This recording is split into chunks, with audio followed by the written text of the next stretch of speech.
Good evening मु गोटे संध्या प्रार्थना करेमी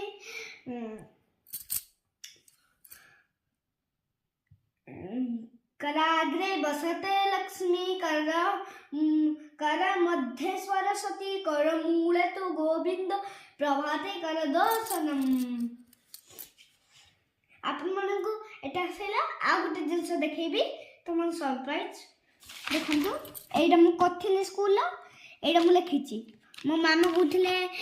आठ करो ना मु तो कहनी हत करी एटा एटा भलो सेला एटा फुंदो एटा किते छोटा एटा केते बड़ो मते क्लास समय मिललानी बोली हाथ में बोले जल्दी जल्दी कर एटा कोन यार केते मोटा या केते पतला या केते यार केमता गछ या केमता गछ बढ़िया हां एपटा गने मु लिखबी तापरे एटा मु लिखबी bye bye good friend like subscribe share करिए।